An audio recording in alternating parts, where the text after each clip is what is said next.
Okay, so I think we are live now. Okay. Welcome, Dr. Sengupta. In fact, let me first good evening to all the audience and welcome to the Kidney Warriors Journal, episode 10. We have with us Dr. Pratham Sengupta today. Let me introduce Dr. Sengupta. He's got 25 years of experience in nephrology. He's a consultant nephrology at the Bellevue Clinic in Kolkata. His areas of research include insulin resistance in diabetics, hemodialysis efficiency, and plasmapheresis. His findings in these areas have been published in various journals. A member of various nephrology and medical associations and societies, he has several awards to his credit. Researching on solutions to problems in the field of nephrology remains a passion and dream of Dr. Sengupta. He is also the president of the Kidney Care Society, dedicated to the prevention of kidney disease. I hand over to you, Dr. Sengupta, if you can, take us through your presentation, introduce yourself as well. Thank you. Thank you very much for a nice introduction. And I'm so happy to see the enthusiasm among all the listeners. And by the way, I'm the one of the oldest member in the Kidney Warrior Foundation WhatsApp group. I see. But initially when the group was formed and joined there, a lot of my patients are already there. And it was nice to see good discussion, but because of shortage of time, I could not follow everything. And it's a very busy group. Okay. So, and firstly, thank you very much for those who are participating today, because this program is mainly designed for those who are suffering from the kidney disease, or who welcome or who overcome all the problems of the kidney disease problem. And it is a very nicely structured, because we doctors are so busy with the clinical stuffs and all this thing. And moment we go, and these are the forum where we can discuss regarding a lot of issues regarding kidney, very simplistic way, so that everyone can understand. And Sudeep is today hosting this thing. I think, Sudeep, am I visible nicely or? Shantanu. Huh? Shantanu. Oh, Shantanu, sorry, Shantanu. Shantanu, am I visible? Yes, you are visible along with you. In fact, that's an innovative thing you've done, because this is the first time seeing that you're Okay. So the thing is, the point which we are discussing today, because the topic which was Ma'am Basundhara was requesting me to talk regarding about diabetes and its impact in the dialysis and transplant.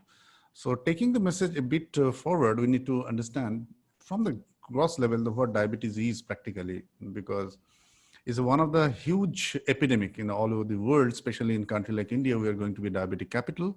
So I'll discuss in the next half an hour regarding some of the medical important aspects of the diabetes, which everyone must know. And obviously my emphasis should be on the dialysis and nephrology patients. We all know that diabetes is a global epidemic. Roughly 500 million people all over the world are now affected by this badly disease. So, and by another next 20 years, the number is going to reach 700 millions. And if you look at the global epidemic chart, the Southeast Asia, the part where we live, this is the diabetic epicenter. Believe me, this is really a very alarming data. And being Indian, we are really worried, because in India, there are roughly 65.1 million diabetic patient as of now. So this is a huge number. And India is going to be the diabetic capital of the world. World largest number of diabetic patients will be available in India by very soon. So we have to be very careful. Every Indian must know about diabetes. Why is it dangerous? Because diabetes is a silent killer. By the time we are listening my talk, maybe 20, 30 people have died because of diabetes or diabetes-related complication. And this is the WHO data that every minute, 6 deaths are happening all over the world, either because of diabetes or diabetes-related complications. And roughly 9,000, nearly now 8,700 deaths occurring every day, just because of one single disease. So it is a very, very serious problem. We all must know about it, but it's a warrior foundation. So we have to fight against diabetes. We don't get very much tensed. We don't get very much nervous about it. Okay, these are the facts, which is happening. We must know that. We have to gather the courage and knowledge to how to fight against that. This is the most important part. Now, how to define diabetes? That's the most important part. The diabetes has a 3 or 4 different stages. at least there are some pre-diabetic conditions. There are some patients who are normal as per the blood sugar. We define the diabetes in the different stage. Someone can be pre-diabetic, then they turn out to be diabetes. I think majority of the people, they knows what are the things by which we define the diabetes. Now, by and large, we have to know one thing very clearly, that diabetes is a disease of blood vessel. So our body, every cell are fed their nutrition by the blood vessels. And diabetes is not simply a disease of the blood sugar, it affects all the blood vessels of the body and leading to the problem of the organs. If it affects the major blood vessels, we call the diabetic macrovasculopathy. And if it involves a small and micro capillaries of the body, that is small blood vessel, we call the microvascular disease. But by and large, these are nothing but blood vessel disease. So the blood vessels of the kidney, because kidney is a organ where there are multiple glomeruli are there, and these glomeruli are nothing but capillaries. Once they get affected, so we lead in a diabetic kidney disease. Similarly, when it involves small capillaries of the eye, we call diabetic retinopathy. Had it been in the large vessels of the heart, diabetic heart disease. Once it affects the brain, diabetic brain disease, diabetic neurological disease. It involves the peripheral nerves, then we call diabetic neuropathy. And sometimes it leads to gangrene because the blood supply to the the digits and the distal part of the feet get disturbed and they get diseased, necrosed, we call diabetic foot. So ultimately, the diabetes is a disease which boils down to the disease of the blood vessels leading to malfunction of different organs. So because here we are dealing with the kidney disease group, we have a lot of patients who are suffering from the kidney disease or fighting against the kidney disease. We have to know that our kidney are loaded with millions of small micro blood vessels. And these blood vessels get disturbed by the diabetes. They got damaged by the diabetes, leading to the diabetic nephropathy. So it's very important to know that diabetes leads to the kidney problem because it ultimately affects the small blood vessels in the kidney. Now, not all diabetic patients lands to the diabetic nephropathy. So we need to understand who are at risk for the diabetic nephropathy and thereby progressing for the dialysis requiring stage of transplants. So it has been seen that, okay, roughly 30% of the type 1 diabetes, here I want to mention that I think everyone may not be aware of what is type 1 and type 2 diabetes. Diabetes has especially two types. A group of diabetic patients, they have insulin deficiency directly from the pancreas. Their pancreas cannot produce adequate amount of insulin, leading to the diabetes, insulopenic stage and diabetes. We call them the type 1. And on the contrary, the most common variety, which is usually seen in the adults, they are obese, they have insulin resistance. They have adequate insulin, but the insulin cannot work properly. We call it type 2 diabetes, which is the more common version. So in type 1, roughly 30% people lands in the diabetic nephropathy, whereas in type 2, 10 to 40% land to the diabetic nephropathy. That's a natural history. It is evolved by the multiple studies in the different statistics. Now, one thing it need to be kept in mind, if someone who is suffering from diabetes, if he or she had a family history of diabetic nephropathy, the chances of developing diabetic nephropathy is significantly higher, more than 30 times higher. So if your parents or your siblings, anybody in your family who is in direct blood group, first degree relations, had diabetes and landed in the diabetic nephropathy, the chances of developing diabetic nephropathy is more. So this has to be kept in mind. And as I said earlier, the diabetic nephropathy is the disease of small blood vessels. Henceforth, those who have diabetic retinopathy, which is otherwise also is indicator of the small blood vessel disease, they have 40% chance of developing diabetic nephropathy. So these are some important marker by which we do identify who had a risk of developing diabetic kidney disease. That's very important to keep in mind. Why it is important? Because we need to understand this, that okay, the 40% of all kidney disease, 40% of the all kidney disease, that is the major share of the kidney disease, are secondary to diabetic nephropathy. So we have to be very careful. We have to be very sincere about addressing the diabetic kidney disease because it is not so, it has a tremendous impact in terms of the kidney health is concerned. Now the challenge is, at the initial part, diabetic kidney disease is practically symptomless. We don't find any symptom of diabetes. Often, if you incur in your history, it may happen to you also. When I don't know who are visiting here, a lot of listeners might have this problem. They went to the doctor due to different issue. Somebody went for the cataract surgery, someone went for some orthopedic surgery, incidentally found to have a high blood sugar. They don't know. They don't know, because diabetes by its nature does not produce any symptom in its early stage.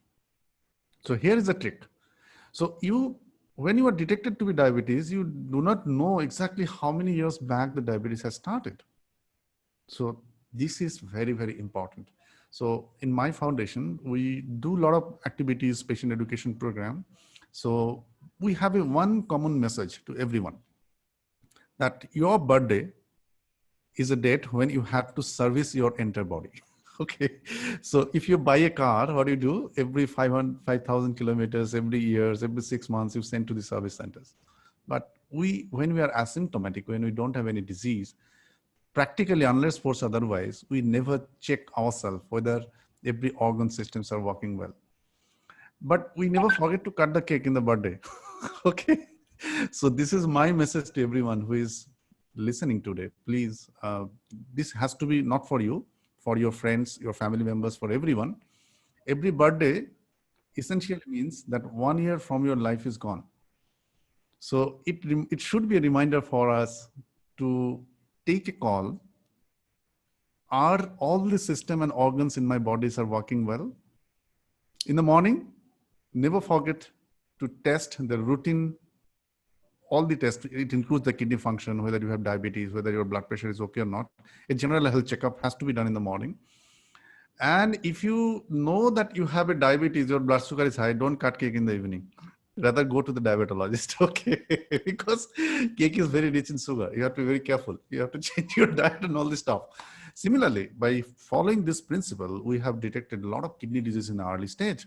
Similarly, when a kidney disease, all these chronic problems, kidney disease also do not have any symptom at the early stage. Unless you detect it on time, often it progresses fast and it lands in such a situation.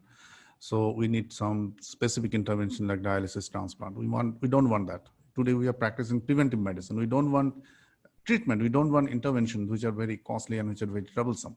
Because in Kidney Warrior Group, you all know how difficult it is. And as Santanu, I was listening his history when he has written a very beautiful book mentioning his whole journey. That's a great thing. So Santanu, thank you very much. Thank you. I'll share that book with you soon. Yeah. Because I am really phenomenally impressed by the spirit you are carrying right now. So such a smiling face, even being a transplant patient, that's a great thing. And everyone should follow that thing. You must be the role model for a lot of patients, and that has to be followed by it. So coming to the points, diabetic nephropathy is a silent, and it is a silent killer. But there are a few features by which we can identify that someone may land in the diabetic nephropathy, that is frothing in the urine. So if you check the pan when you are passing your urine, if it is a densely frothless like a soap water, be careful. Please check about whether you are losing protein, which is the most common feature of the diabetic nephropathy. A lot of other disease also leads protein, but by and large, in a community message, if you have a frothing urine, never forget to check for diabetic nephropathy. And diabetic nephropathy, if not detected early, if not addressed properly, because it progresses very fast. And this is a very, very painful but truth, that until and unless 70% of the kidney function is compromised, no practical symptom comes in surface. So you may have a 50% kidney gone, but you do not have any symptoms. So be careful about that. Often we find the patient first detected creatinine 10, 11, 9, and we don't have any other thing rather than dialysis. And we get the question from the patients, doctor, I had no symptom. How come this happened? The reason is this type of disease does not happen one fine blue moon. It has started long back. Possibly you have not given right attention to detect it. That's true, because in our walk of life, when we become busy, we have a career, we have a family relation, we have a lot of problems for professions, a lot of things. And we often neglect our body because it is taken for granted that it will function normally.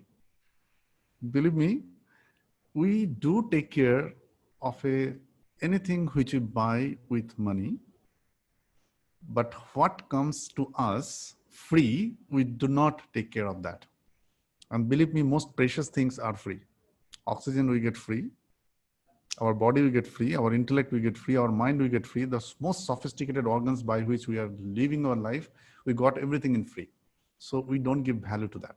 I think we need to change our attitude regarding that. Not necessarily that everything which is costly is worthy.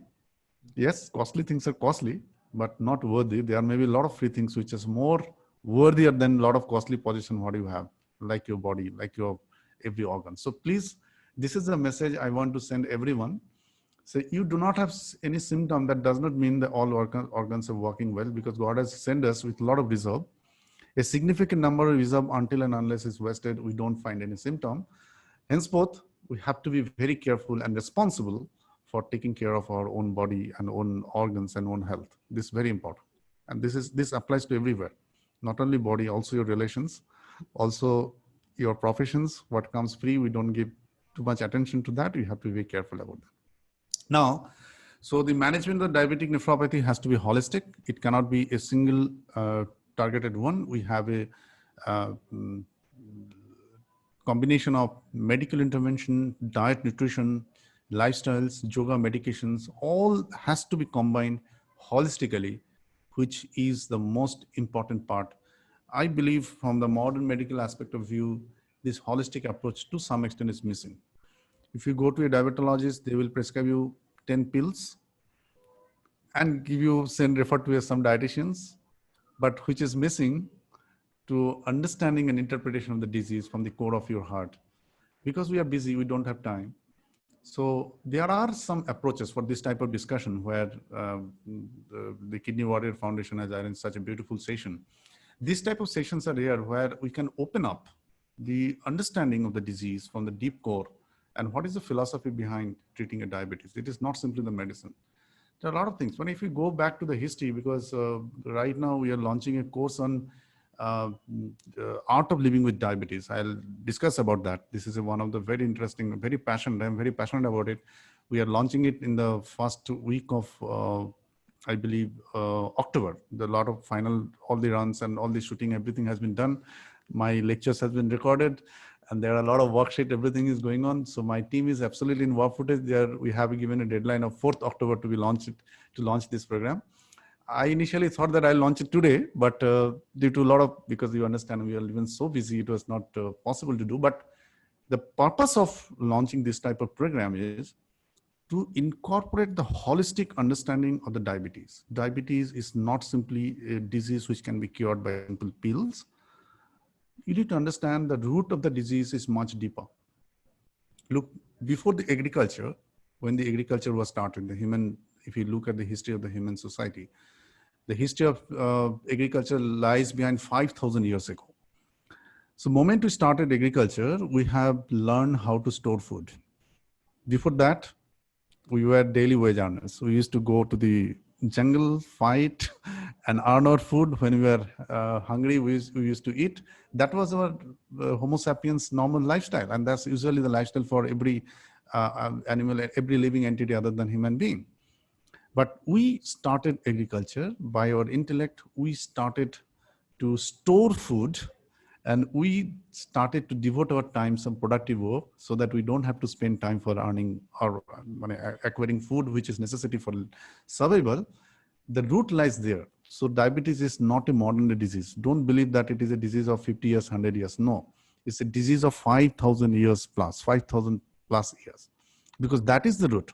So if such a deep disease, which has been so much genetic imprintation of maybe thousands of generations we are passing through, with having the habit of keeping the foods within us and nurturing that and giving rise to this metabolic syndrome, do you think that simple one pill will take care of that?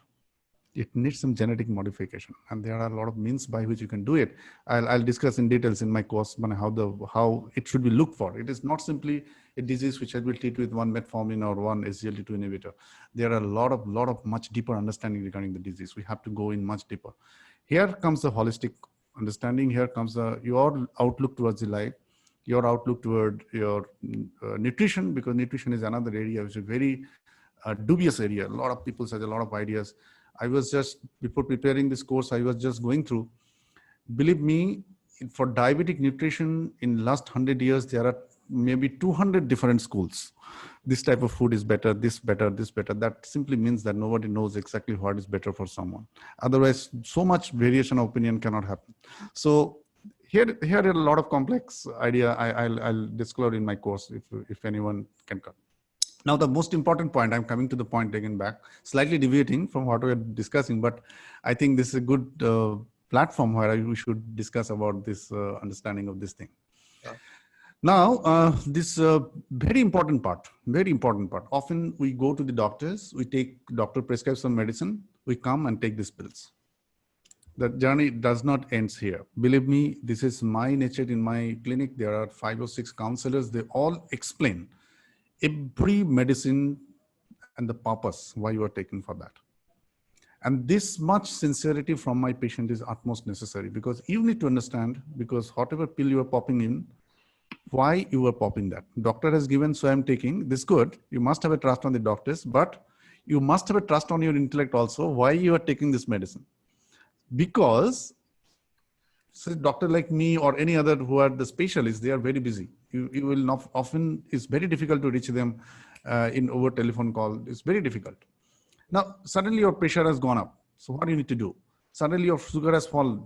What do you need to do? So these are the basic things which has to be very clear to the patient perspective. And I do believe in this. This is more important than prescribing medicine. So henceforth, this is a mission in my clinic. Actually, those who are visiting to me, they don't know it very well. So what I do, after writing down the prescription, the patient does not get the prescription in their hand. They goes to my counselor, the counselor explain, and after that they get it. And recently in this online era, because we are doing a lot of online clinic, this thing has become much easier, because we have forced them to fill up a form that way we have understood all the medicine. Whether you have understood all this thing, once it is done, they will get the prescription. If they do not do it, they will not get the prescription. It is otherwise a force. In busy physical clinic, sometimes they have some urgency, they take the prescription, get out. The point what I'm highlighting it here is, as a patient, you also have some responsibility. The responsibility is to knowing the medicine which has been prescribed to you, why you are taking that thing, and what could happen, what are the adverse effects of this medicine, and we are ready to explain that thing. Yes, sometimes doctors are busy, they may not, but we have a support team to help you. So this is very important. Those who are diabetic, who are taking insulin, they must know the different varieties and types of insulin, because every insulin has a different functionalities, different duration of work, different dose adjustment is not same for the different type of insulin. So these are very nuanced area which has to be very clear, because insulin is a self-medication. You have to take insulin on your own. And a lot of time, if you are fully dependent on, my sugar is 200, how much insulin I'll take from doctor, please tell me. It may happen, so you can reach to me and you skip your insulin and the whole glycemic control can become jeopardized. So it is very important. So education of the patient. Why I'm highlighting, specific targeted education of the patient is most important in today's era to keep somebody health. And we are ready to handle for this program, this journey. We want to help you guys to understand the disease properly, understand your medicine properly, understand your nutrition principles, based on which we ultimately suggest something. If this algorithm fits, these 2 frequency fits, then the best outcome in the diabetes happens. I don't want any patient who is absolutely know nothing about his disease. Yes, and the day one you may not know nothing, but it is my responsibility to educate you, and it will help us to step by step to fight the war where we are the guide and you are the warrior. So the Kidney Warrior Foundation, the name is very good. Here, everyone is warrior. A warrior must know the enemy well to win the war. Your enemy is your disease. So you need the proper knowledge regarding the disease to fight against it. We are the commander. I may show you the path. Okay, go there and shoot. And you have to rush there, know the path if you know the map very well, and we'll give you the guidance. This is the way, this is the way. These are the spot where you should fire. and you have to know the path well so that we can fight the wind. So the point is that in today's world, it is surprising to see somebody who do not have a glucometer at their home. Believe me, I got a lot of patients who are diabetic for 5 years, but they don't have glucometer. They have a fancy TV, 3D TV, a lot of other gadgets in the home, but and often so it also happens they have a glucometer, but the strip has exhausted, the glucometer battery is run down, it is not functioning. So I mean, everyone who is diabetic must have a functional glucometer. If not one, you might have a 5 or 10 glucometers at your home, but there is no excuse. But you have to have a functional glucometer at your home, so that you can monitor your sugar, because those who are on insulin, it is very much important. And SMBG, that means self-monitoring of blood glucose, is very, very important. We do provide some SMBG charts where everyone can monitor their, sorry.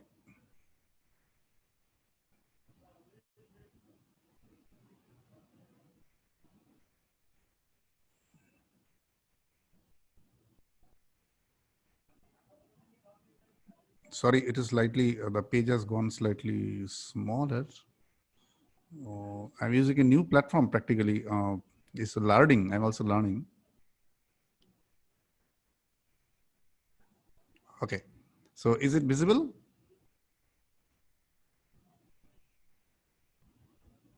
Oh, sorry. You can make it a little bigger if you can. Yeah. Just a minute. Oh, Acha, then you disappear. Okay. No, I'll repair. Don't worry. Acha, okay. That's a nice analogy. Okay, sure. Okay, so that's it. So everybody should maintain a CABG, I mean SMBG chart, so that they can monitor it. And the target blood sugar, I mean HbA1c level, should be less than 7. This is the most important that anyone must know, that SMBG, I mean HbA1c, is a one thing by which we can understand how much is the glucose they are containing in the blood, and the target HbA1c should be less than 7. Now, every diabetic are at risk of developing hypoglycemia, and this is very pertinent for the kidney disease patients, because those who are on dialysis, those who underwent transplant, those who have a diabetic kidney disease, the chances of hypoglycemia is much more. So they should be very careful about the hypoglycemia and hyperglycemic syndrome. Okay. Now, this is some algorithm by which we decide upon which medicine to be given. It's not important for a patient perspective. Another thing to be kept in mind, that high blood pressure is the greatest enemy of the diabetic nephropathy, because the blood pressure, if it goes more than 140/90, which is the target for all diabetic patients, if it goes more than that, it badly hurts the kidney. So kidney become very sick if your blood pressure is not under control. So we have to be very careful about that. We have to keep our blood pressure less than 140/90, and we need to monitor it at home. Do not rely on only the clinic blood pressure. A lot of time I see that patient says that I don't have any blood pressure medicine. They are not checking blood pressure at this time, because someone supposed to come at home and check the blood pressure. Some compounder is supposed to come and check blood pressure. It is not advisable. You must have a digital blood pressure at your home and check your blood pressure on your own. That should be the goal. Another point regarding high potassium, because in blood pressure management in diabetes, always we prefer AC and ARB. These are the medicines which are very much notorious to cause hyperkalemia. So all diabetic patients must check their potassium if they are on AC or ARB, like losartan, this group of drug. I think these are the necessary niche area where all patients must have right knowledge. And there are a lot of other armamentarium which ultimately bring the diabetic kidney disease down, like acetylcysteine, sodium bicarbonate, pre-probiotics, then the anemia management. These are also important to address the progression of the diabetic nephropathy. New research is coming on. These are all newer medications. I think this is not the right forum to discuss all this stuff. But if you are interested or eager to know about this, I encourage you to participate in the course, where we have a session on the breakthrough research in the diabetes. We are presenting all this data in a very layman's terms, so that anyone can understand what exactly going on in the diabetic research. This is really very, very interesting. Lifestyle has a tremendous impact on the diabetes care, and this has been proven that 30 minutes aerobic exercise or 15 minutes of vigorous activities 5 days in a week is mandatory. And this is a recommendation by ADA, that is American Diabetic Association, and also WHO endorsed that. But if you work more, that is better. There is no limit. You can work more. It's obviously, it has a tremendous impact on your overall health, insulin resistance, all this part, it has a tremendous help. Daily yoga and meditation. So I am very, very fascinated of the yoga, because we do run program for my kidney disease patients called Mukti. Every week I take classes. This Saturday, because of some other commitment I could not take, I personally take classes to my patients. And this is fantastic, because in collaboration with Bihar School of Yoga and also Kaivalya Dham, these are 2 centers I am deeply follower of. And we have designed a beautiful curriculum for the patients who are suffering from the kidney disease. And not only kidney disease, because yoga cannot be centered for single disease. It has a holistic approach, but it has a tremendous impact in terms of diabetic patients. And you will be surprised to know, American Diabetic Association, they have endorsed few of the Indian ancient yogic asanas for caring of the diabetic patients. I don't know how many of you are aware of Surya Namaskar. There are a lot of good research is going on in Surya Namaskar, how it's going to impact. There are a lot of asanas. We have an elaborate session on this in our course. Anybody can take part in that. And this is one of the scripts, one of the program we are running right now called Mukti. It is a very, very effective and very, very impactful program. And I personally take the classes. And this is one program where my heart is really, because I'm treating a lot of patients with a lot of chemical warfare. If someone comes with, we fire them with 30 pills. But beyond that, there are something which is missing, which cannot be treated with only the chemicals. So you need to understand that thing very clearly, because by and large, our body, our mind, our energy system, our spirit, these are the 4 wheels of our life. So there are the 4 wheels. So in your car, if your one wheel is not functioning well, so what will happen? The car will not run. So when you come to a doctor with a physical problem, your kidney is not working, or you have some heart problem, you have a diabetes, these are all problems related to a physical body. Yes, some medicine definitely works. Physical body is the ultimate necessity to live a life healthy, but that is not everything. That is one part of the good. If we cannot touch your mind, if you cannot touch your energy system, if you cannot overall touch your spirit, your no interference for curing your disease will be complete. So we have a 4-faceted angle in the Mukti, where we target your body also, along with the modern medical understanding, what we do with incorporation of the ancient yogic wisdom. Along with that, we try to calm down your mind. We have a lot of programs, a lot of practices by which we can have a control over our mind. Our energy system can be boosted by, don't think that energy only comes from the food. A lot of people have a misconception that if you eat only, then you'll get energy. Not necessarily. When you sleep and you wake up, you feel energetic. Where does the energy come from? So we are, by essence, a powerhouse of energy within us. We just don't know how to tap it. There are a lot of techniques by which you can do it. We teach it in the program of Mukti. And obviously, one step ahead, we have a spirit, which is the ultimate understanding of the life. If we can touch that thing, that is the ultimate purpose of life.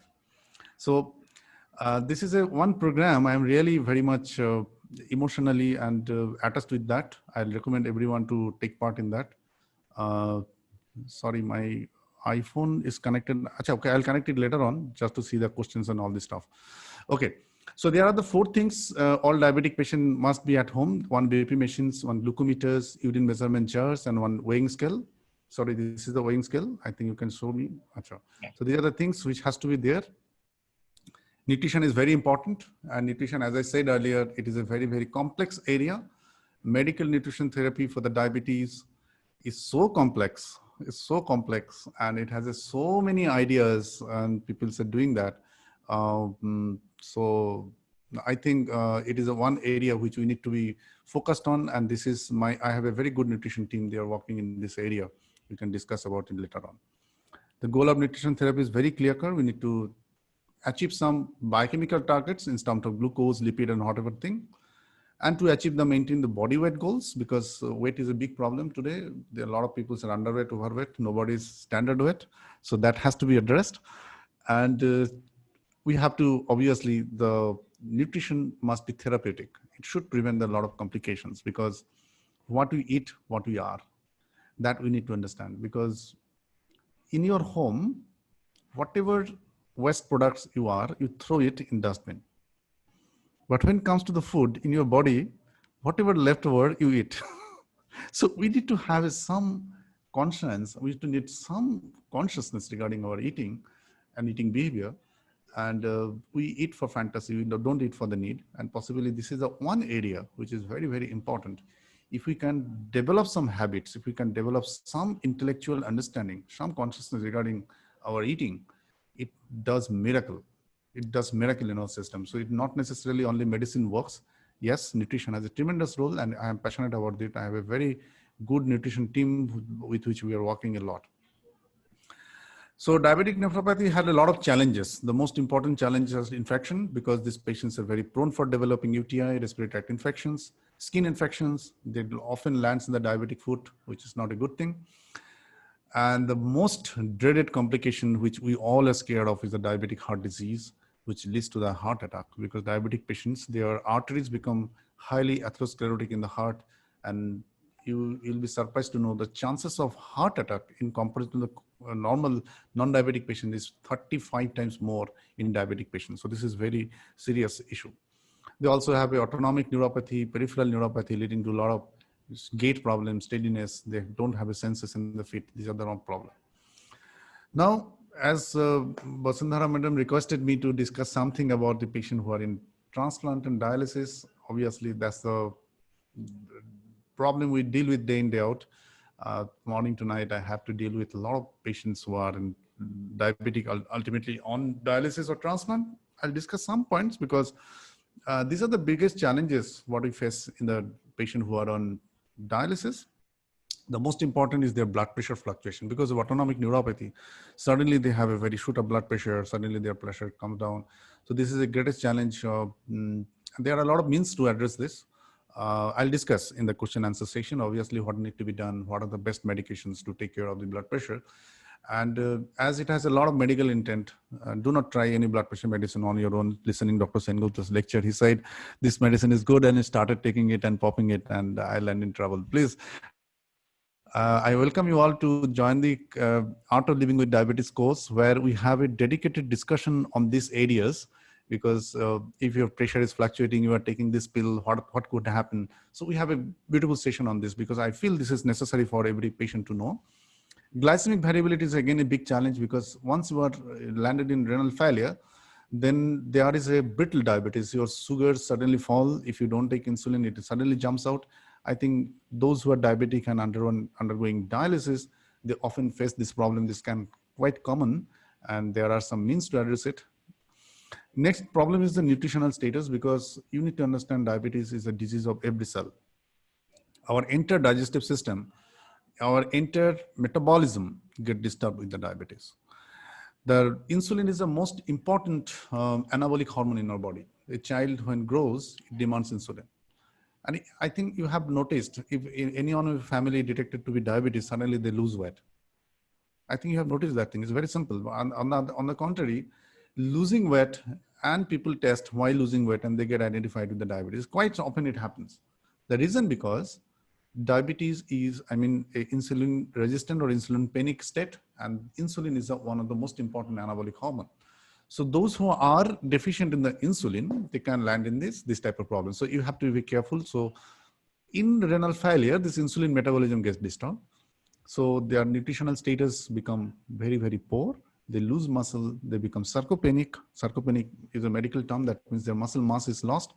They lose fats, but on the contrary, they develop some bad visceral fat. There's a lot of things happens in this. So nutritional status become poor. Increased rate of infection is well understood, because the sugar is a most important nutrient for any bacteria to grow. So if you have a high blood sugar, obviously the sugar will be reflected in your urine. You have a chances of high urinary tract infection. And diabetes is an immunocompromised state. Your immune system get badly impacted because of the high blood sugar. And there is every possibility that you will land in the chest infection, other bloodstream infection. So it's a very common challenges. And dialysis patient, as their blood is going to be exposed to the external environment, 4 hours, 3 times in a week, 12 hours in a day, their blood is outside their body. No other disease, no other disease condition, any person has to be exposed to their internal system, to the external environment, like a dialysis patient has to do it. Believe me, if a 5 ml blood get out of your body, we become scared. There is a cut injury, we rush to a doctor, we do surgery, we do a lot of things to stop the bleeding. And every day when we are in dialysis, we are filtering roughly 120 liters of your blood. We are processing 120 liters of, 5 liters of blood in a repeated speed volume. So it is being exposed for the 4 hours in an external environment, in a machine, in a system. So it has to be dealt with due diligence, because in a diabetes where there is a lot of immunity issues. So I understand it's this challenge is multi-sectorial. The infection does not comes directly. It is a department where we are getting the dialysis, their sincerity, their understanding, infection control protocol. These are all important factors to be taken care of. Now, the diabetic patients, as I said, they have a macrovascular complication. Macrovascular means blood vessel become diseased, so they can have heart attack. They can have similarly the stroke in the brain. The chances of thrombosis in the brain, that is ischemic stroke, or bleeding inside the brain because of agility of the vessels becomes very high in the diabetes, are a serious problem. And these patients who are in dialysis, they have a fluctuation of blood pressure. They get a lot of heparin, which is ultimately blood thinner. For heart disease, they get ecosprin, clopidogrel. These are also blood thinners. This all cumulatively lands in the higher risk of the stroke, which is a very, very serious problem. So we have to be very careful regarding that. So dialysis patients who are diabetic, who are exposed to roughly 4,000 units of heparin 3 times in a week, whose blood is exposed to the outside in the body 12 hours in a week, who is immunocompromised otherwise, whose BP are fluctuating, who have a concomitant heart disease, you can understand how complex paradigm we are dealing with. So it is a very, very complex situation. And here, the knowledge of the patient, knowledge of the caregivers, knowledge of the doctors can make a right ecosystem where we can provide a best care. So that is the main mission why I'm starting this course, the art of living with diabetes. The reason because I have understood how good doctor you are, how good caregiver you have. Your patient is not educated well, then it does not sync well. That is the main mission for developing this. We have to do a lot of hard work. Believe me, my team and every staff, they are working day and night to launch this by 4th of October. I am very hopeful. I think by this, we can help millions of diabetic in this country. This is the best thing we can do, because not everybody can reach to the doctors. Not everybody can reach to Dr. Sengupta. As a physical limit, I have a limitation. But in this world, Corona has given some positive things. One most positive thing is it has forced somebody to become digital, you know. Had it been Corona been not there, I did not had a time to experiment so much thing and do this Zoom meeting in such a 3D model. You can see me on live, I'm moving, I'm talking, my slides are playing behind. These things all possible because of the Corona, because during this time, I have invested my time to search out, because I'm a slightly tech savvy guy. And I liked, okay, these are the things we can incorporate and we can do a lot of good things. And it's really fantastic. And this is the first time I'm doing this platform. Okay, so I think how you're feeling that, Sukant, is okay? Is it looking good? Yeah, it's looking wonderful. In fact, Okay. How do you do this? 3D. Okay. So now the thing is, another problem we face in the diabetic patients are they have a dialysis access challenge, because of the disease, their vessels are bad. And we all know that those who are in dialysis, AV fistula is their lifeline. Now, if the fistula does not work, then obviously it's a very, very bad news. And diabetic patients are prone for fistula failure. Their vessels are very badly calcified, so it's very difficult to develop right fistula. So I will recommend anybody who is diabetic, whose creatinine is 3, 4, if nephrologist suggests you, do fistula, do not hesitate. Because creation of fistula does not necessarily mean that you have to go for dialysis. On the contrary, when your vessels are okay, if you do the fistula at that time, you get enough time to get it matured.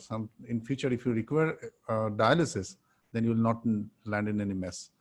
Because not having a functional access, functional AV fistula is a tremendous pain for a patient who is otherwise requiring dialysis. It is a very, very challenging situation.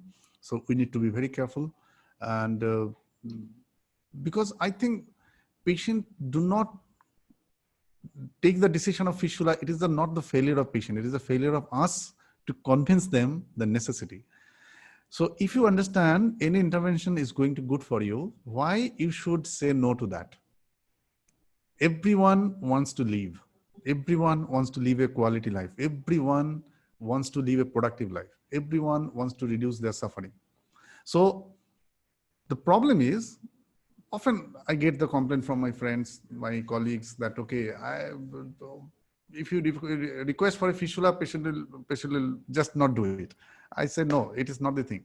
You need to understand whom you are requesting, how you are explaining. If they do not understand the necessity, then obviously, for example, if someone tells me that, okay, you do that thing, I have no idea about that.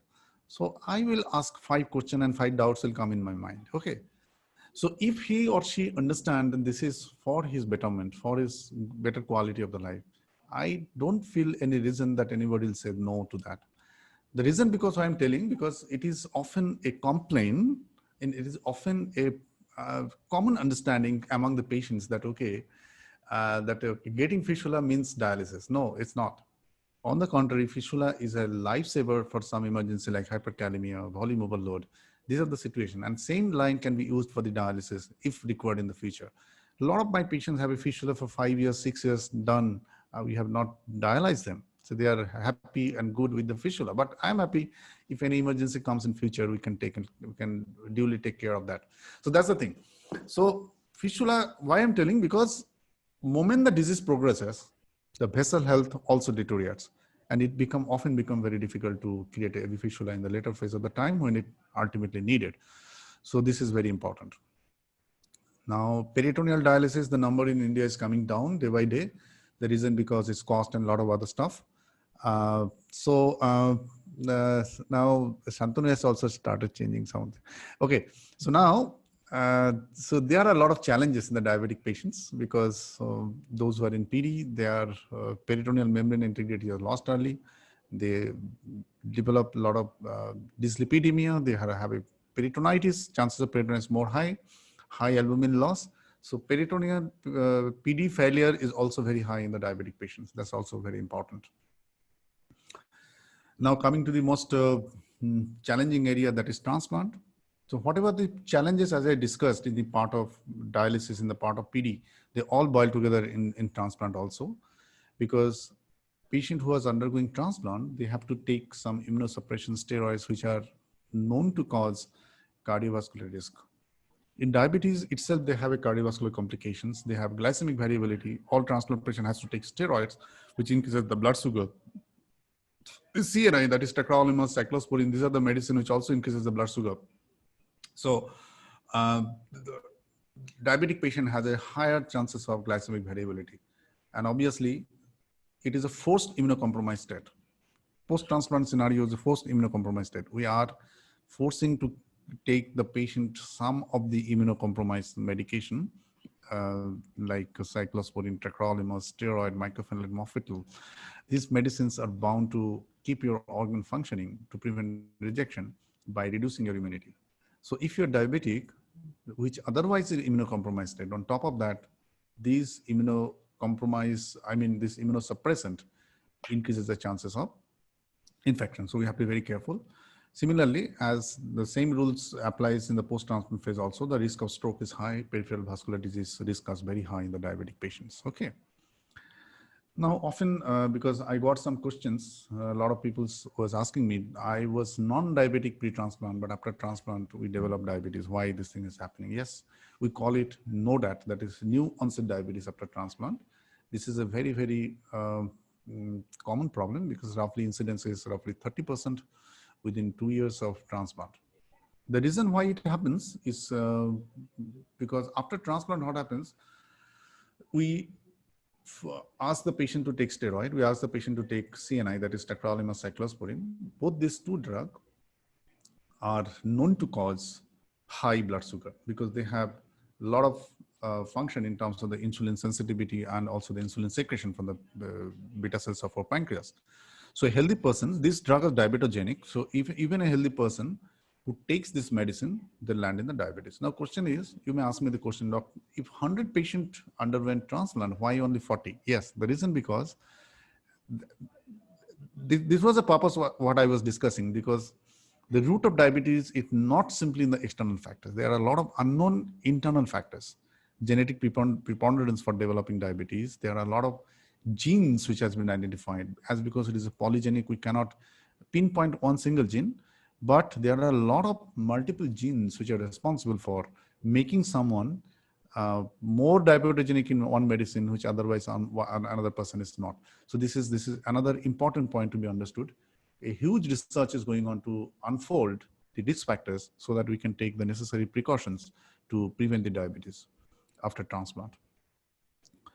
Now, why it is important? Because new onset diabetes after transplant, it has a roughly 25% chances of developing diabetic nephropathy in future. That means their graft ultimately lands in the diabetic nephropathy. The chances of infection, because the patient who under transplant, they passes a good amount of urine. If blood sugar is high, so obviously the urinary sugar will also be high. The chances of urinary tract infection is significantly high. It has been recorded 30% more chance of UTI other than non-diabetics after transplant. And the graft life is also compromised due to NORAD, because diabetes is bad for the kidney, as we know, because 40% of the patient who are undergoing dialysis, they lost their kidney because of diabetes. Same thing can happen if you're not deal with the diabetes after transplant properly. And obviously, these are slightly fear factor. I don't want to discuss it because new onset diabetes leads to high mortality. But don't get feared. Don't get. If anyone develop diabetes after transplant, there are a lot of means to take care of that. There are a lot of exercise which transplant patient can do it. We have a whole set of program for the transplant patient, how we can sensitivity. What are the things they should do? What should be their diet? There are a lot of things to be done. Oh, it is showing that my internet is unstable. Okay, but I am stable. Don't worry. Yeah, in between this froze for some time, but that's okay. Yeah. So the take-home points, I'm coming to end of my slides. So take-home point is you have to be careful about the fact that diabetes is silent killer. So those who are here, they are the kidney warrior. They had undergone a lot of pain, but you might have a bigger society, bigger responsibility to the community.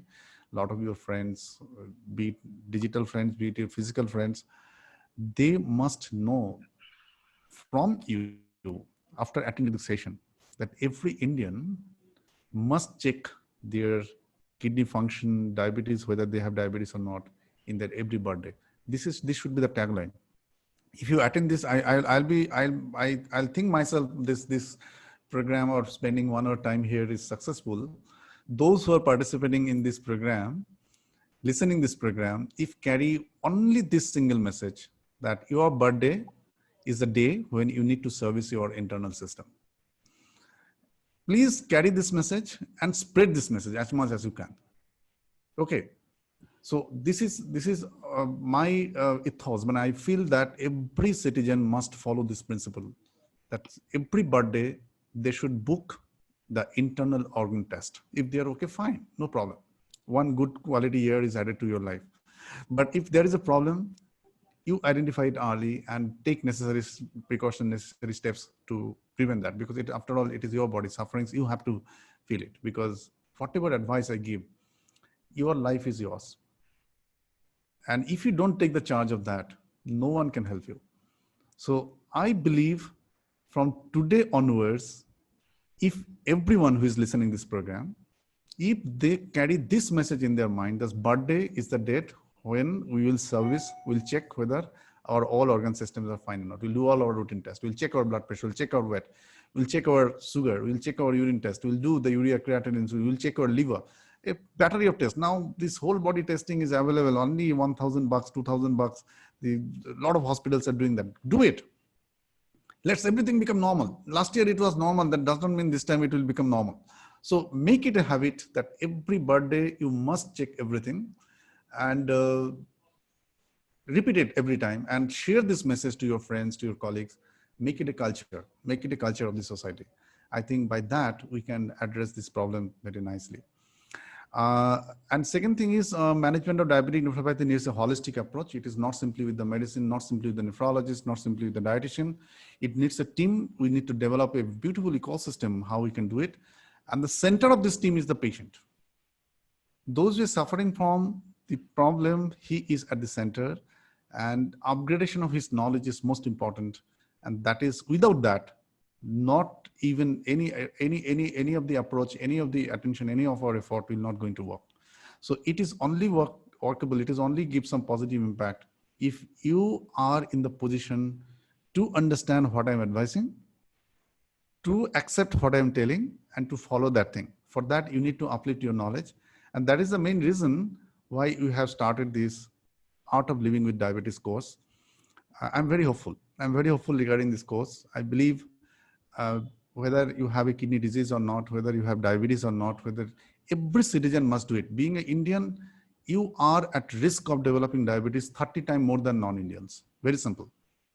Those who are hipsnack, those who are staying in America, those who are staying in any part of the world, those who are Europeans. Being an Indian, genetically, you are 30 times prone to develop diabetes. So I don't have diabetes, so I should not do it. It does not make any sense. Everybody must know about diabetes. Believe me, few months ago, I had a discussion with our education minister of the state of West Bengal, because he's diabetic, his family members, some are diabetic. I am the official doctors of their family. So I had a discussion with them. I said, in the education curriculum from class 4 onwards, I would recommend you to incorporate a chapter on diabetes. Schoolgoers must know that there is one thing called blood sugar. If it is more than 120 in fasting, it's defined as a diabetes. And this has to be incorporated. What's the point in knowing Mohenjo-daro, Harappa, what happened? I understand this is important, but which is more important than our health? A country where 22.5 crore people are dying of simply diabetic nephropathy, 73 million people are suffering from diabetes, and we are not educating our common people for diabetes. I don't find the logic. So education must to have some purpose. So that is my suggestion. He said, okay, we'll discuss in the cabinet. Obviously, you understand, politician has a different angle to looking at everything. So, but forget about that. I don't mind, but maybe we need to hammer it repeated time to make it a policy so that everybody can understand that at least in our education curriculum, as we know, as we learn alphabets, as we learn language, as we learn literature, we have to learn about diabetes, because this is ultimately with our blood. And this is my foundation, Kidney Care Society. We do publish a lot of books for the patient education. This is one of the most important books which I have published around, I think this is the 3rd edition. And it has helped thousands of patients. This is Art of Living with Kidney Disease. I mean, starting from the kidney functionalities to how you know that, because kidney is another area where there are a lot of things are unknown. Common people do not know, because knowledge regarding kidney disease is very, very minimal. If you interact with common people, if you ask, a lot of people knows only they have 2 kidneys, but they do not know exactly what kidney does. So it's an amazing area. I think those who are in this group, they knows better than me that how the whole world collapses when suddenly the kidney disease is being detected. So as a responsible citizen, as a responsible member of this group, I believe you, as Shantanu is doing, I am really motivated. I'm really impressed by the commitment here, showing that Harvard is such a good thing. Basundhara Madam is doing from Dubai such a nice activities. So this way, if we all spread this message, how we can take a small step, at least you tell 5 or 6 of your friends, okay, this kind of things are there. These are the things. And you read this book and share the message with your friends. That is the greatest help somebody can do it. So this is the thing. I can show you some of our publications, because we looked after the cooking is a big problem.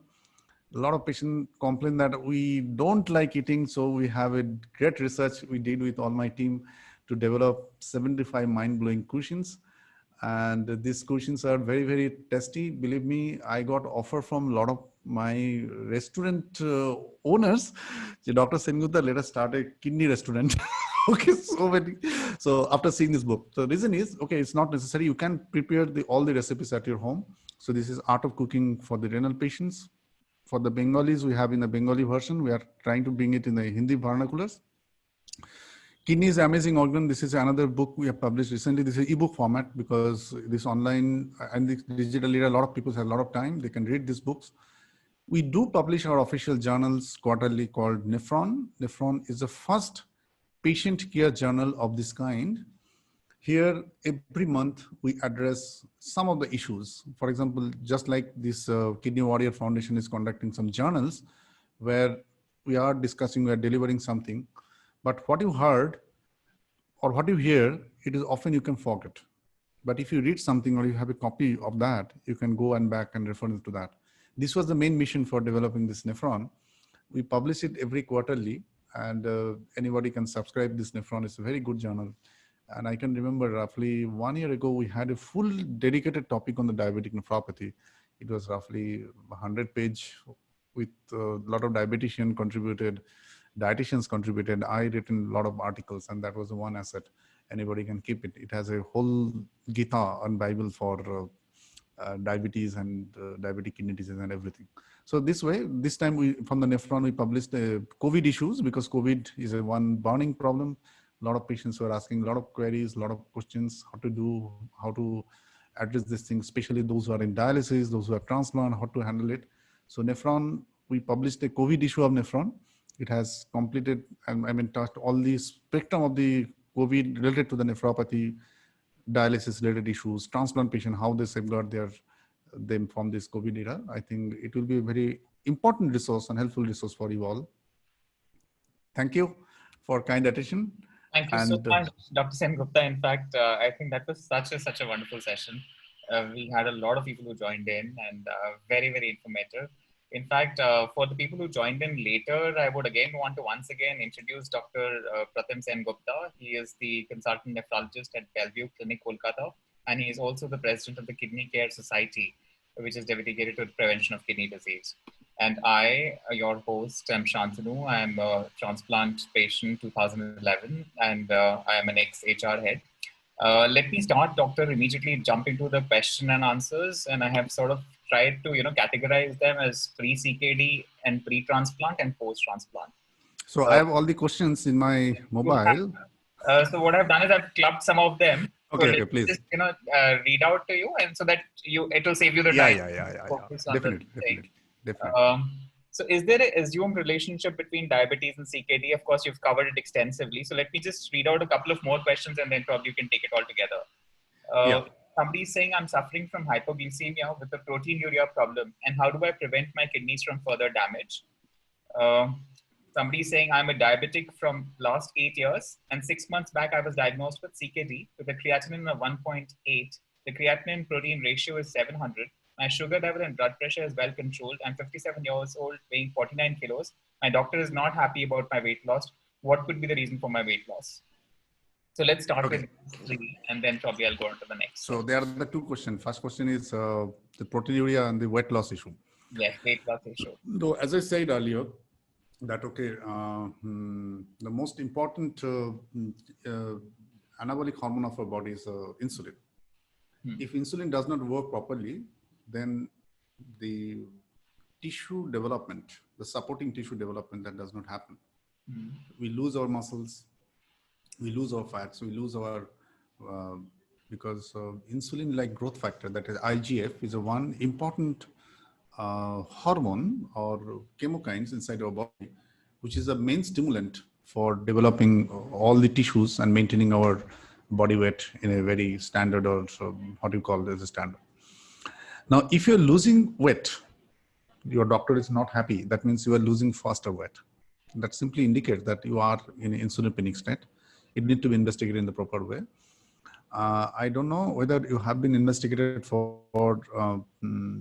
there are a few markers like C-peptide level. C-peptide is a one component peptide which is secreted with the insulin, which clearly tells us whether the patient who is losing weight in patient of diabetes is insulinopenic or insulin sufficient state. If he or she is insulinopenic, then your treatment must be with insulin. You need to understand that very clearly. A lot of time, patients have panicked. They don't want to take insulin. They say that, okay, doctor sahab, aur injection lena padega. please give me some tablets, could give me some pills I can pop. So, and we are also sometimes sympathetic to the patient. We don't give, this is not the right approach, but we need to understand if someone who is losing weight, every possibility is there, he or she is insulinic. In that state, he need to check the fasting insulin level, and that can be done by C-peptide level assessment. There are a lot of tests called HOMA-score by which you can identify whether insulinogenic or not. If you are insulinogenic, then you need to take right dose of the insulin to combat that situation. That is the best solution. And obviously, along with that, you need a expert nutritional advice to take care of your problem also. Okay. So these are the things we have to do. Okay, great. Another question is, I'm a diabetic with grade 1 CKD. Can I eat egg yolk? So, in fact, Beautiful question. somebody actually asked for a diet chart for diabetic nephropathy, and somebody also said whether I should restrict water, hypoglycemia diagnosed with stage 2 CKD. Yeah. Now the point is actually egg yolk. If you understand, because again we want to decipher the knowledge of nutrition by explaining the reason why you eat something, why you should not eat something. We have no verdict to ask anybody, don't eat that, don't eat that. No, I never do that thing. What I do, I explain, okay, your potassium is high. For example, he's asking about egg yolk. We need to understand what exactly egg yolk contains. Egg yolk has a very high content of cholesterol. All the fat content in the egg yolk is very, very high. That's all full in the saturated fat. Now, if your lipid profile is perfect, you do not have any problem in the lipid profile, I don't find any reason. Your phosphorus is okay. I don't find any reason to restrict the egg yolk for you. The reason for restricting egg yolk should be any abnormality in your lipid profile, any abnormality in your phosphate metabolism. If these two being there, then you should be cautious about that. Now, nutrition is again a holistic approach. Just one item does not means anything. You don't eat egg yolk, but you eat a lot of other fried item. What does it mean? It does not mean anything. So nutrition is very holistic concept. So whenever you are asking, maybe egg yolk is very preferred item for you. That's the reason you are asking. Maybe your wife is not allowing you to take egg yolk. And I have seen a lot of domestic violence because of the nutritional restriction. Okay, this happens often because food is such in our blood. Food is in our mind. It's so deeply engrossed with our being. If any preferred food is restricted, then it leads to a lot of depression and expression in the form of violence. That happens. Okay, so domestic violence, not necessarily physical, or a lot of other forms of violence also happen. So what I mean. If you are fond of egg yolk and your entire 24 hours dietary nutrition planning, your entire cholesterol intake or total saturated fat intake, how much, if we calculate that thing, and if you find it something which you are taking otherwise, you don't like, but you are taking in a much higher level, you can restrict that part and replace with your preferred food. There's no harm. So it's a dynamic decision. I need to interview you.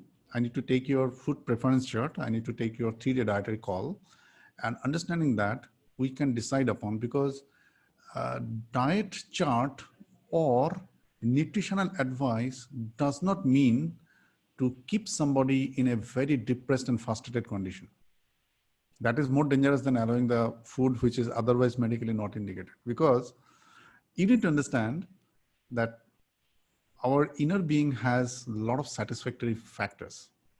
Now, if you understand, okay, this is not good for me, and from within you will develop a disliking toward the food, because you have a logical brain, you can think, you're a human being.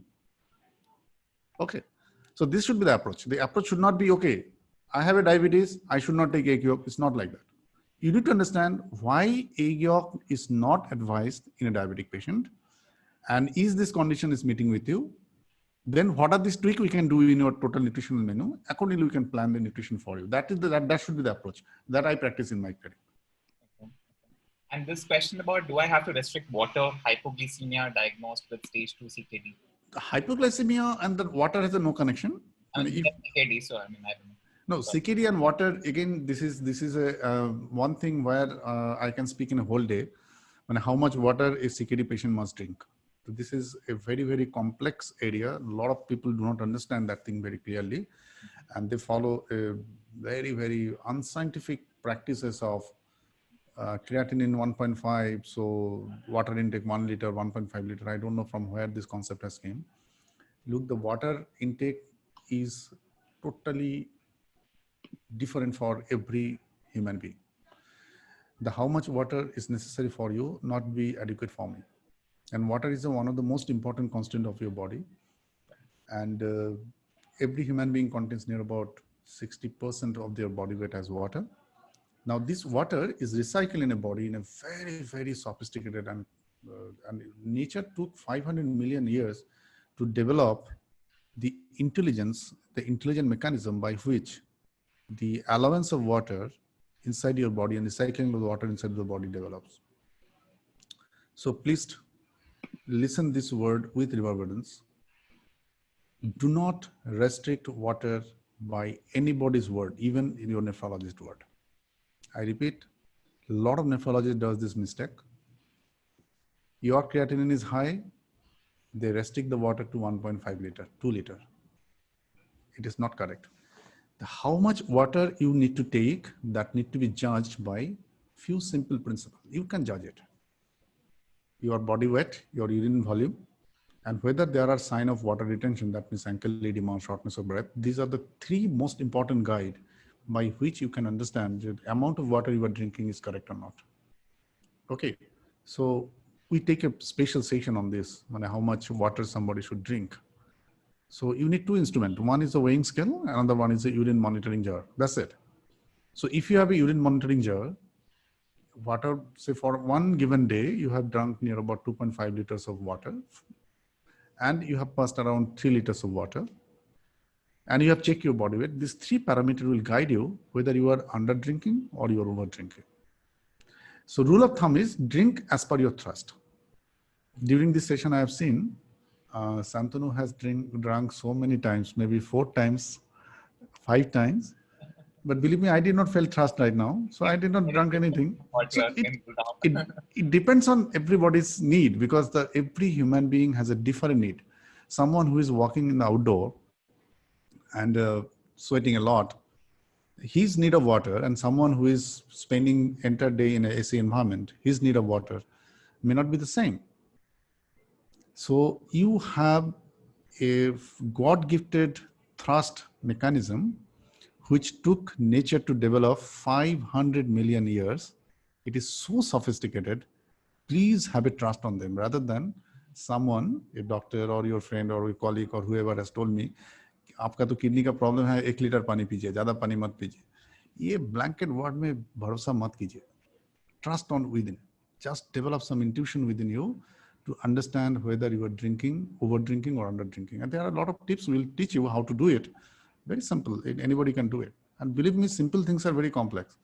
People don't do the simple things. They do a lot of complex things, but simple things are most important, precious, and they have most worthy and valuable. Okay. Yeah. Okay. Doctor, now we have some questions which are post-transplant diabetes. Of course, some of it has already been covered.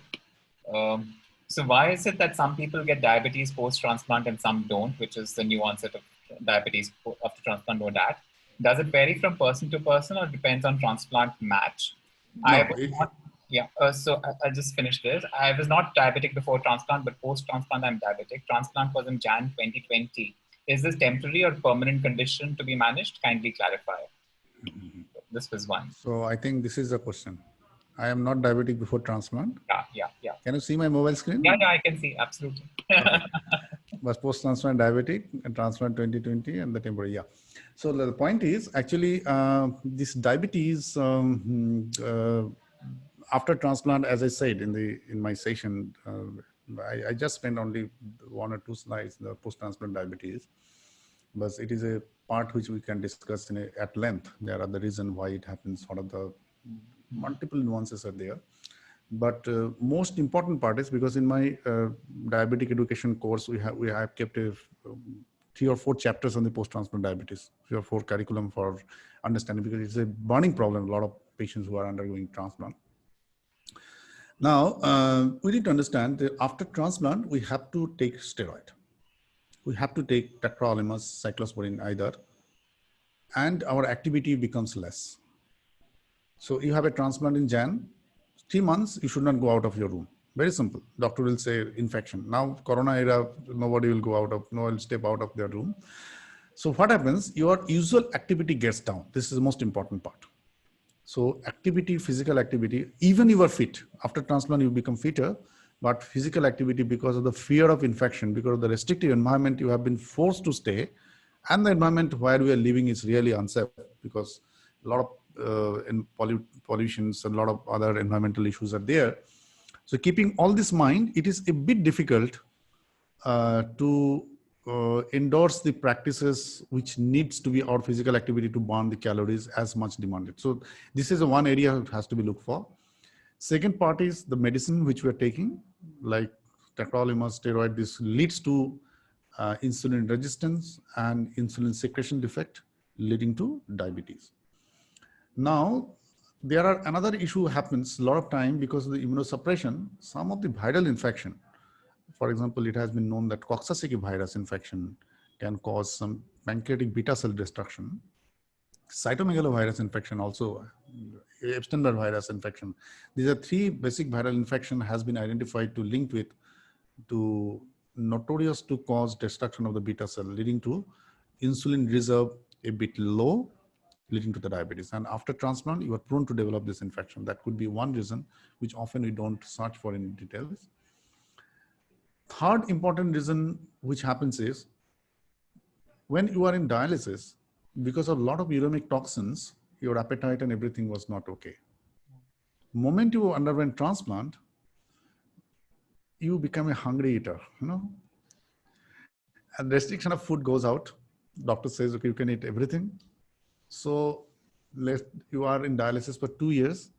All the accumulated desire of not eating those fancy foods are reflected on your plate immediately after transplant. Even they are prepared whatever hygienic method, and steroid also increase appetite. This is another things to be mentioned. The steroid is known to cause high appetite and weight gain. So these are the reason why the calorie intake goes up, calorie burning goes down, and we are popping some pills, which ultimately has something to do with the insulin metabolism. And fourth factor is some infection, which were naturally prone because of the immunocompromised state, leading to the insulin cycle disorders. So these are the main reason why post-transplant diabetes happen. Now, question is, does this diabetes is permanent thing? Yeah. This is a very, very important question. Now, to answer this thing, we need to go to much deeper. We need to understand, because diabetes, as I said, it is not simply a very, only the external factors are responsible. Yes, it is responsible, but if you have a genetic environment conducive of developing diabetes, the chances of developing or adverse effect of the medicine, adverse effect of the diet becomes more. I can tell you one simple example here. How many of you heard Rasgulla? Rasgulla is a Bengali sweets. I think everybody knows Rasgulla. Yeah. So this is a Bengali sweet, and one Rasgulla is roughly 400 calories. So in one of my family ceremony, there was a guy who came there, and non-stop he took 263 Rasgulla. 263. I repeat the number. 263 Rasgulla. That means multiplied by 400 calories in a one go at the end of his full dinner. Okay. Then when the caterer said me, the doctor, there is a one guy who is fond of Rasgulla, and he is famous to taking this much of 200 plus Rasgulla in every session. And it became a challenge, and he took 260 Rasgulla. I asked to that guy, I asked, okay, how many years you are taking Rasgulla like this? He said, "Sir, this is my habit. I'm taking it for the last 20, 30 years. And believe me, his blood sugar is normal. He has no diabetes. So that means the sugar causes diabetes. This fact is true, but in an environment where it ultimately not properly metabolized. So the point of what I'm indicating to, Why somebody develop diabetes after transplant, why somebody does not? It because there are some inherent unseen factors, be it genetic expression, be it protein expression. We are studying medical sciences, exploring a lot of facts, which make you a bit sensitive to the medications, which leads to the diabetes in someone and does not lead to diabetes in some other group. This is very important. Okay. Okay, so I have this other question, which is again sort of an extension of it. It says I was a diabetic before transplant, although adhering to exercise, diet, low portion size of carbohydrates. My blood sugar level goes up after taking immunosuppressant medicine and steroids. I'm on both insulin, both rapid action and slow. I think you would have that question. Apedra and Tuccio, all other reports are normal. Readings before dinner are mostly often high. Kindly advise. Look, this is a specially technical question because this question should not be addressed in public. Okay. The reason is very simple. I think, yeah. Because the reason is very simple. Because before addressing, because whenever I'll utter something, this will become a verdict for you. Yeah. And if you blindly follow and without knowing your entire history, because look, there are some sensitive areas in the medicine which has to be addressed and customized as per your need. I think in public forum is not the right place where I should discuss it, because I may do some mistake, which will be harmful for you, because I need to understand the entire details, entire activities, entire dietary story, what are the medication, how the disease progressed, before taking any decision, what should be your insulin regime, what should be your drug, what should be, because it is, look, in this internet era, this is a very interesting thing that also has been started. In my diabetic course, I have one session there. Look, if you are treated by some doctor, the doctor knows you best. What are the problems you are facing? What are the things you are facing? You can acquire some information by attending this type of talk, attending this type of sessions, listening lectures, listening YouTube videos. You must learn, but never apply that thing in your life without any medical supervision. Okay. Now, medical supervision is a very, very a word which has a lot of deeper meaning encoded within. Medical supervision does not mean that without seeing you, what I'm telling is a right advice for you. Medical supervision is a word which has a deeper meaning. A doctor needs to understand his patient well, know his every history in details before prescribing a single medicine. This is a basic medical ethics. So I will restrain better not to answer this question in public forum, because this is not right. You are most welcome, because nowadays we are online. We have a digital consultation facility there. If you want to consult me, you can contact with my secretary's number, and we can know your detailed history, because there are the 4-stage process for before prescribing any medication by me. My secretary is called, they capture your entire history, they feed it in the computer system. Then the entire history comes to me, I analyze, then I prescribe, then it is counsel. It is a ecosystem by which we generate one prescription, not over phone, not over any Skype call, or this is not the correct thing. Okay. Because sorry, if you don't mind, don't get hurt if you're listening this program, but it is important to understand, because prescribing just listening to words is not correct. I don't believe in this type of shallow medical practice. It has to be very much endorsed and a deeper responsible attitude from a doctor. That's my suggestion. Another question which has just come live, I think it says, I'm post-transplant diabetic. My fasting level is 104. So is that good, bad? I think something like that is the question. No, 104 fasting is good in the sense if it is less than 110, we are quite happy. So post-transplant, look, after transplant, you should deal yourself as a normal person. So you should target your sugar, like you should behave like Santanu. Look, he's doing a lot of good job, working in the hospital, coming and hosting the program and interacting with you. This should be the spirit. I like it. Okay. So the point is, post-transplant, your fasting sugar should range between 70 to 90. That will be the best. If it is 104, yes, it is okay. It's normal, but slightly higher. Do some more exercise, do some workout, and try to bring it down below 100. Make some tweak in your diet. Adjust your steroid dose with interacting with the doctor, whether the steroid is optimal or not, CNI is optimal or not. Work out more, do some yogas, do some meditation. These are the things I think which will be very much helpful for you. Okay. Fair enough. So we have another, I think, 5 to 10 minutes before this program to wrap up. So another question, which is I'm finding it a little difficult to read. It says, have hydronephrolythiasis problem. Please give some suggestion. Hydronephrolythiasis. Yeah, yeah. Yeah, hydronephrolythiasis is the term is not correct. I think he had a hydronephrosis and nephrolithiasis. Okay, okay. So nephrolithiasis means there is a stone in the urinary system, and hydronephrosis means because of the stone, the urine is not coming out, hence the urinary system got dilated. So there are the two problems. One is stone, and stone causing obstruction, and obstruction leading to the dilatation. Okay. There's a 3-step process. Now the root is the stone, so you have to take the stone out. Very simple. Okay. Now often it becomes a recurrent problem. A lot of time it happens that the stone becomes 2 times, 3 times. They may require multiple surgeries. So you need to consult a good urologist who will help you to taking the stone out. Nowadays, this all urological intervention has become endoscopic. There is no cut in the body. Through the urinary passage, we go through inside your urinary system. We take the stone out, and this is the first thing to be done. Moment the stone is out, the obstruction is relieved. Urine will come naturally. So whatever dilatation happens, they will gradually sink down.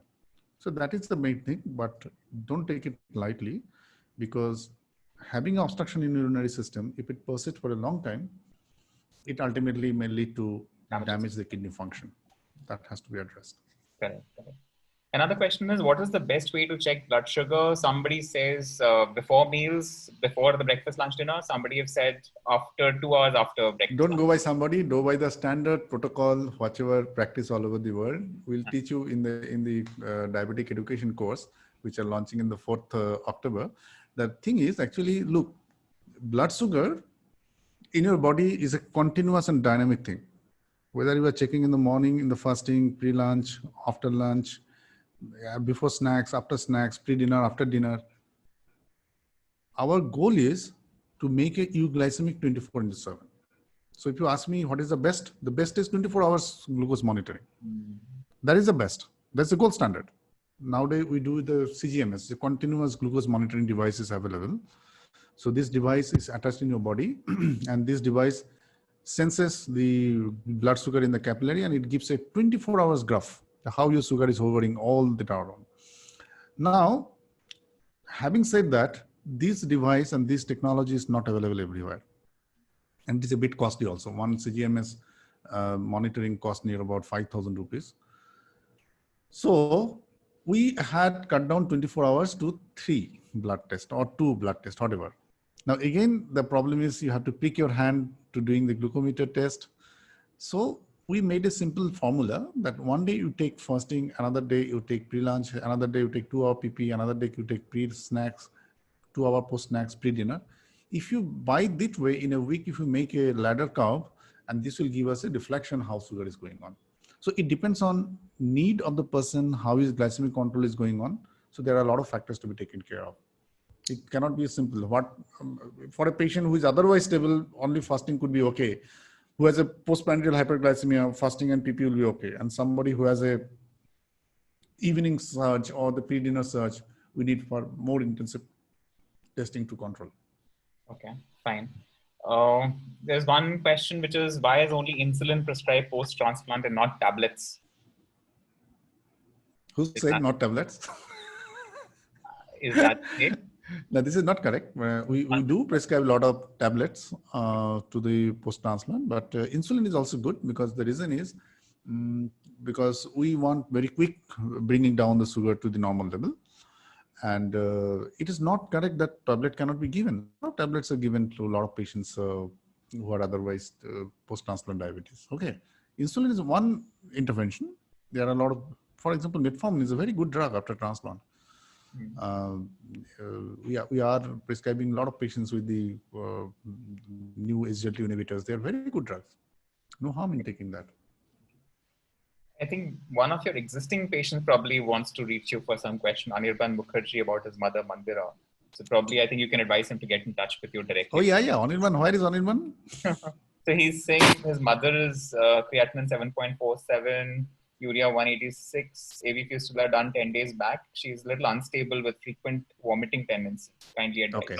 So obviously this is a advanced uremic conditions. I can understand she's in obviously end-stage renal disease. and fistula has been done. So I'll recommend Anirban, please get touch with my team, because as you are in my care, so you don't fall in this trouble. You should not learn or listen from this thing. You are already in part of my family. So contact Mr. Somen or Siva, my secretary, and they will guide you accordingly what need to be done. Don't worry. And even we are all here. I think my team members, they are all watching this program. I believe they will catch it up. Don't worry. Okay. So they have a very active teams are working with me. They are always very dedicated 24/7. I'm So sure. okay. So they will catch you up. No problem. Anirban Mukherjee, no? What is the name? Yes. Anirban Mukherjee. Okay, please. Anirban, don't rest assured. You will get a call by tonight. Some of my team members, I don't know who are watching because I am in a different platform. I can't see because they are the host. Facebook already has 75 comments I can see. I mean, in that sense. So Okay. I have that open and parallel in a different thing. Okay. So I can see that. I don't have that access. Okay. Yeah. So all that's public is just that it's a little complicated. I somehow managed. So anyway, I think with that we should conclude this session. It was an absolutely amazing experience, listening to you, Dr. Sengupta. And especially intervention with yoga, I think was a wonderful thing because that's something which even I have started just recently. Santanu, I'll recommend you please join our Mukti program because right now we are doing it online. And after this launch of this diabetic course, we are bringing Mukti also in a course format so that anybody can do it. And obviously there will be live session for the live demonstration and all this stuff. And I think, look, this is the only area where we can contribute. Absolutely.